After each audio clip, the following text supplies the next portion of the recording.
तो अब मैं हमारे यशस्वी और दूरदर्शी प्रधानमंत्री श्री नरेंद्र मोदी जी से विनम्र निवेदन करती हूं कि कृपया आप अपने आशीर्वचनों से हमारा मार्गदर्शन करें। माननीय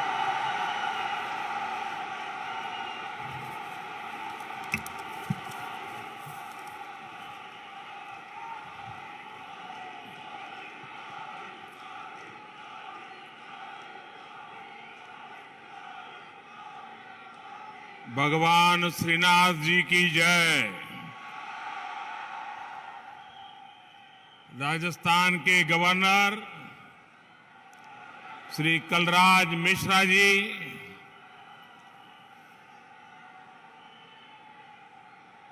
मुख्यमंत्री मेरे मित्र श्रीमान अशोक गहलोत जी, विधानसभा के स्पीकर श्रीमान सीपी जोशी जी, राज्य सरकार के मंत्री श्री भजनलाल जाटव जी, संसद में मेरे साथी और राजस्थान भाजपा के अध्यक्ष श्री चंद्र प्रकाश जोशी जी,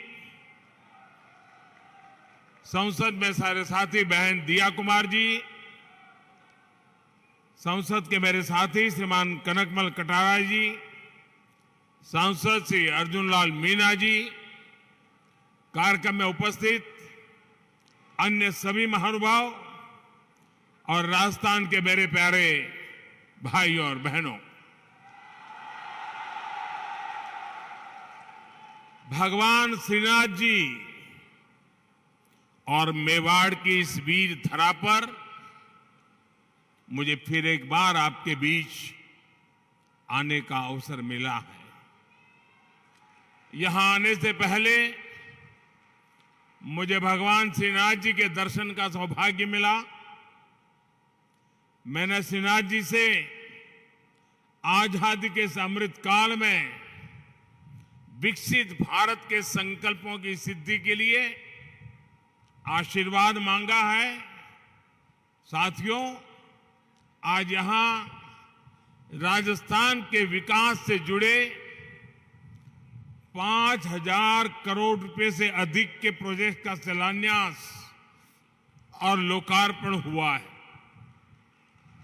ये प्रोजेक्ट्स राजस्थान की कनेक्टिविटी को नई ऊंचाई पर ले जाएंगे। उदयपुर और शामळाजी के बीच नेशनल हाईवे 8 के 6 लेन होने से उदयपुर, डूंगरपुर और बांसवाड़ा क्षेत्रों को बहुत फायदा होगा। इससे शामळाजी और काया के बीच की दूरी कम हो जाएगी। बिलाड़ा और जोधपुर सेक्शन के निर्माण से जोधपुर और बॉर्डर एरिया तक पहुंच बहुत ही सुलभ होगी। इसका एक बड़ा फायदा यह भी होगा कि जयपुर से जोधपुर की दूरी भी 3 घंटे कम हो जाएगी। 4 भुजा और निचली ओड़न के प्रोजेक्ट से world heritage site Kumbhalgarh, Haldi Ghati और श्रीनाथ जी के दर्शन करना बहुत ही आसान हो जाएगा। श्री नाथद्वारा से देवगढ़ मदारिया की रेलवे लाइन मेवाड़ से मारवाड़ को जोड़ेगी। इससे मार्बल, ग्रेनाइट और माइनिंग इंडस्ट्री को और व्यापारियों को बहुत मदद मिलेगी। मैं सभी राजस्थान वासियों को इन विकास कार्यों के लिए बहुत बहुत बधाई देता हूं। भाइयों और बहनों, भारत सरकार राज्य के विकास से देश के विकास के मंत्र पर विश्वास करती है। राजस्थान देश के सबसे बड़े राज्यों में से एक है।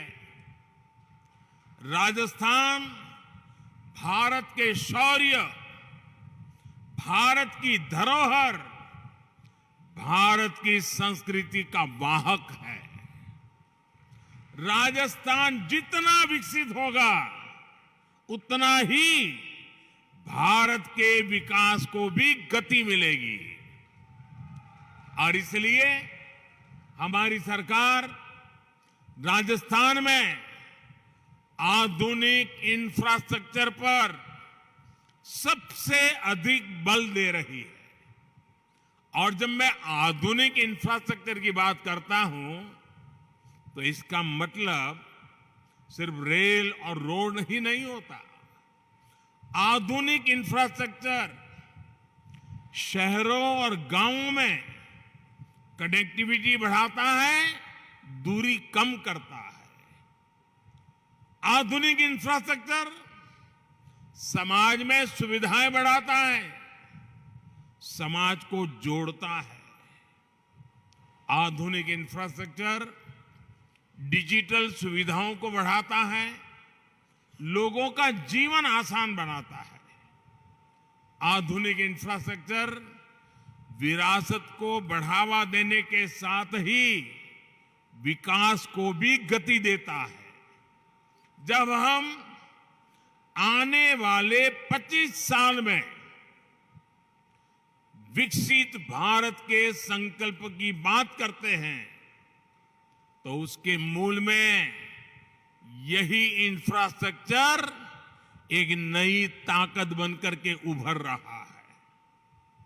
आज देश में हर तरह के इंफ्रास्ट्रक्चर पर अभूतपूर्व निवेश हो रहा है, अभूतपूर्व गति से काम चल रहा है। रेलवे हो, हाईवे हो, एयरपोर्ट हो, हर क्षेत्र में भारत सरकार हजारों करोड़ रुपए निवेश कर रही है। इस साल के बजट में भी भारत सरकार ने इंफ्रास्ट्रक्चर पर 10 लाख करोड़ रुपए खर्च करना तय किया है। साथियों, जब इंफ्रास्ट्रक्चर पर इतना निवेश होता है तो इसका सीधा प्रभाव उस क्षेत्र के विकास पर होता है, उस क्षेत्र में रोजगार के अवसरों पर होता है। जब नई सड़कें बनती हैं, नई रेल लाइनें बनती हैं, जब गांव में पीएम आवास योजना के करोड़ों घर बनते हैं, करोड़ों शौचालय बनते हैं, जब गांव में लाखों किलोमीटर ऑप्टिकल फाइबर बिछता है, हर घर जल इसके लिए पाइप बिछाया जाता है, तो इसका लाभ जो स्थानीय छोटे मोटे व्यापारी होती हैं, जो इस प्रकार की चीजों को सप्लाई करते हैं, उन छोटे मोटे दुकानदारों को भी, उस इलाके के श्रमिकों को भी इसके कारण बहुत लाभ मिलता है।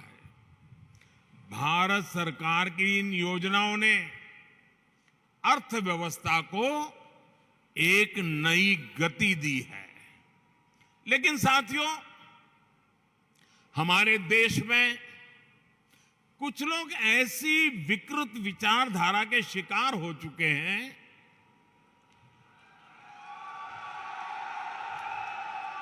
इतनी नकारात्मकता से भरे हुए हैं, देश में कुछ भी अच्छा होता हुआ वो देखना ही नहीं चाहते और उन्हें सिर्फ विवाद खड़ा करना ही अच्छा लगता है। अब आपने कुछ सुना होगा, जैसे कुछ लोग उपदेश देते हैं कि आटा पहले कि डाटा पहले,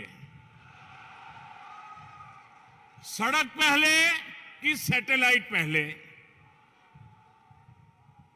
लेकिन इतिहास गवाह है कि स्थायी विकास के लिए, तेज विकास के लिए मूल व्यवस्थाओं के साथ ही आधुनिक इंफ्रा बनाना भी जरूरी होता है।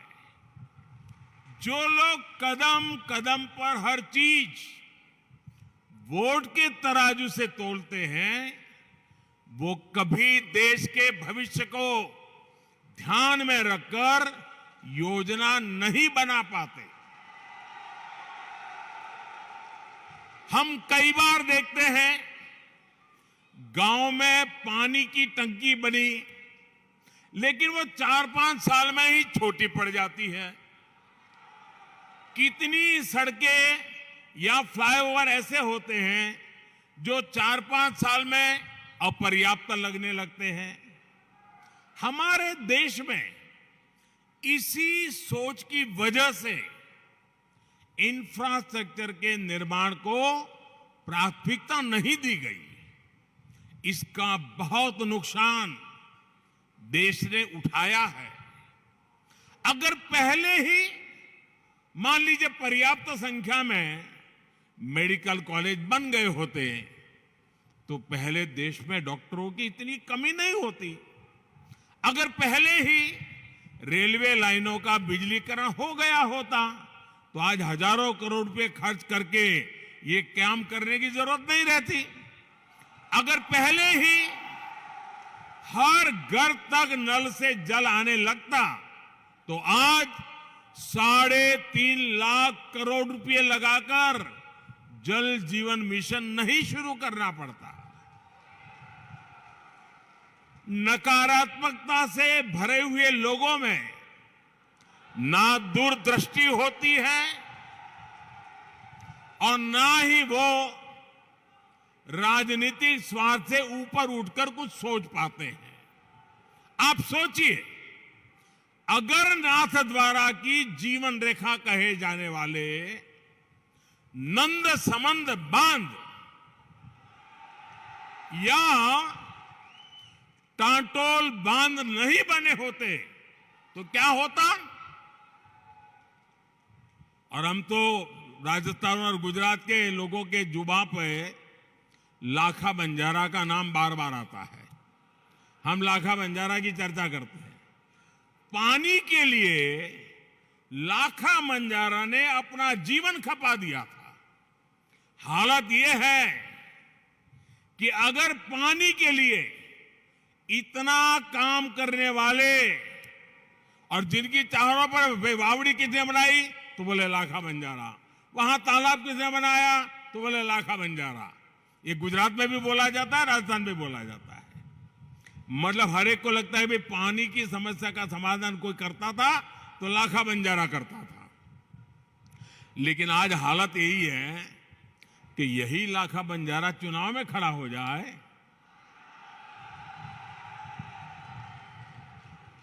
तो ये नकारात्मक सोच वाले उसको भी हराने के लिए मैदान में आएंगे।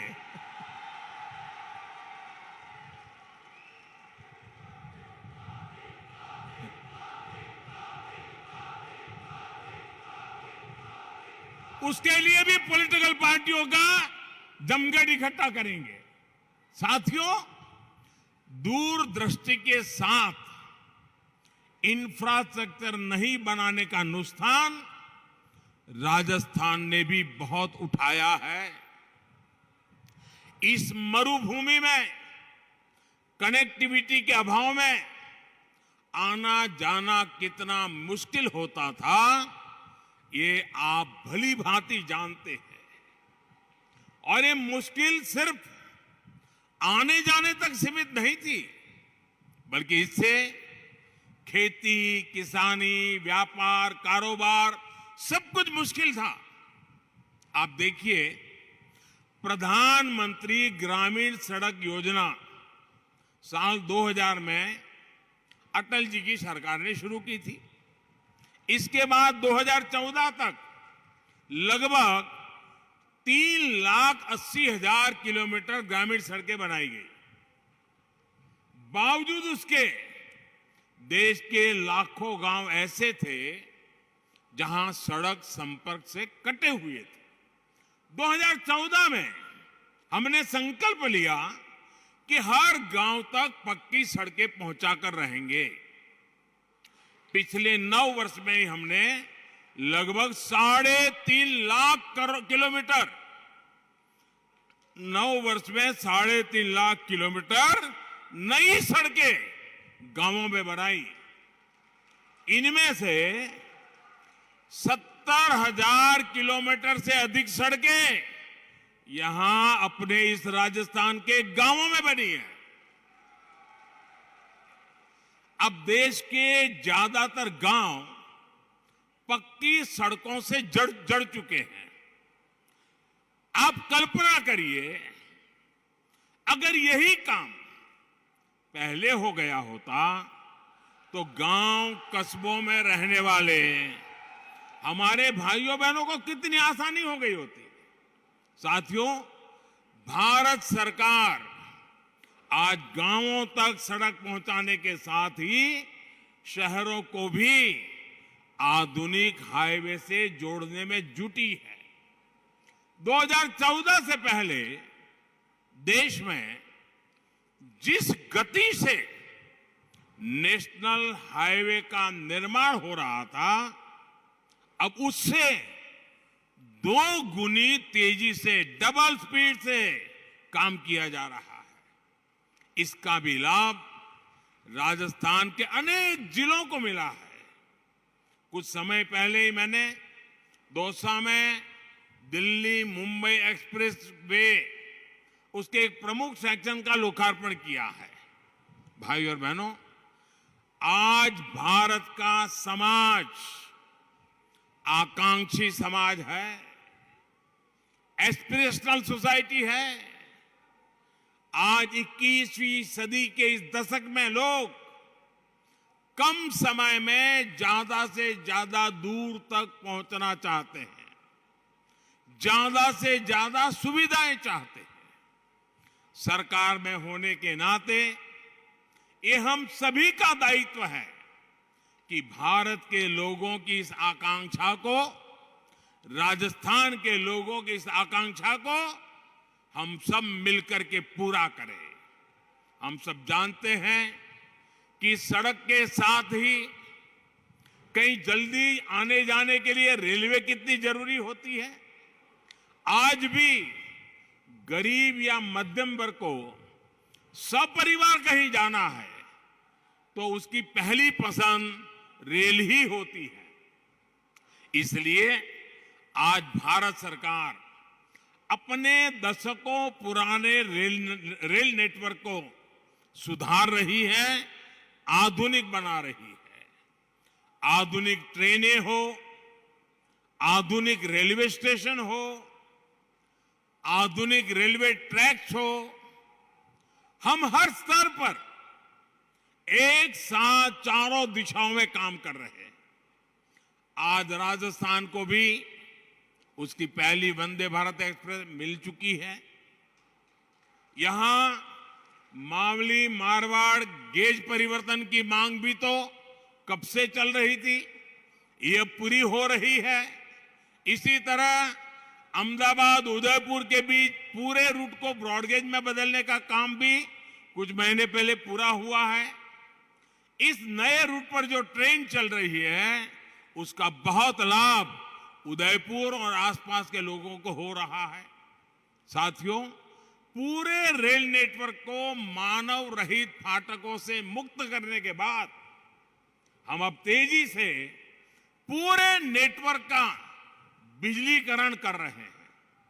हम उदयपुर रेलवे स्टेशन की तरह ही देश के सैकड़ों रेलवे स्टेशनों को आधुनिक बना रहे हैं, उनकी कैपेसिटी बढ़ा रहे हैं और इन सबके साथ ही हम मालगाड़ियों के लिए special track, dedicated freight corridor बना रहे हैं। साथियों, पिछले 9 वर्षों में राजस्थान का रेल बजट भी 2014 की तुलना में 14 गुना बढ़ा है। बीते 9 वर्षों में राजस्थान के लगभग 75% रेल नेटवर्क का बिजलीकरण किया जा चुका है। यहां गेज परिवर्तन और दोहरीकरण का बहुत बड़ा लाभ डूंगरपुर, उदयपुर, चित्तौड़, पाली, सिरोही और राजसमंद जैसे जिलों को मिला है। वो दिन दूर नहीं जब राजस्थान भी रेल लाइनों के 100% बिजलीकरण वाले राज्यों में शामिल हो जाएगा। भाई और बहनों, राजस्थान की बेहतर होती कनेक्टिविटी से यहां के टूरिज्म को, हमारे तीर्थ स्थलों को बहुत लाभ हो रहा है। मेवाड़ का ये क्षेत्र तो हल्दी घाटी की भूमि है। राष्ट्र रक्षा के लिए राणा प्रताप के शौर्य, बामा शाह के समर्पण और वीर पन्ना धाय के त्याग की गाथाएं इस मिट्टी के कण कण में रची बसी है। कल ही देश ने महाराणा प्रताप जी की जयंती पर उन्हें पुण्य भाव से स्मरण किया। अपनी विरासत की इस पूंजी को हमें अधिक से अधिक देश दुनिया तक ले जाना आवश्यक है। इसलिए आज भारत सरकार अपनी धरोहरों के विकास के लिए अलग अलग सर्किट पर काम कर रही है। कृष्णा सर्किट के माध्यम से भगवान श्री कृष्ण से जुड़े तीर्थों को, उनसे जुड़े आस्था स्थलों को जोड़ा जा रहा है। यहां राजस्थान में भी गोविंद देव जी, खाटू श्याम जी और श्रीनाथ जी के दर्शनों को आसान बनाने के लिए कृष्ण सर्किट का विकास किया जा रहा है। भाई और बहनों, भारत सरकार सेवा भाव को ही भक्ति भाव मानकर दिन रात काम कर रही है। जनता जनार्दन का जीवन आसान बनाना हमारी सरकार के सुशासन की प्राथमिकता है। हर नागरिक के जीवन में सुख, सुविधा और सुरक्षा को कैसे विस्तार हो, इसके लिए निरंतर काम चल रहा है। श्रीनाथ जी का आशीर्वाद हम सभी पर बना रहे, इसी कामना के साथ आप सभी को विकास कार्यों की फिर से एक बार बहुत बहुत बधाई देता हूं। बहुत बहुत धन्यवाद। भारत माता की, भारत माता की, भारत माता की। धन्यवाद।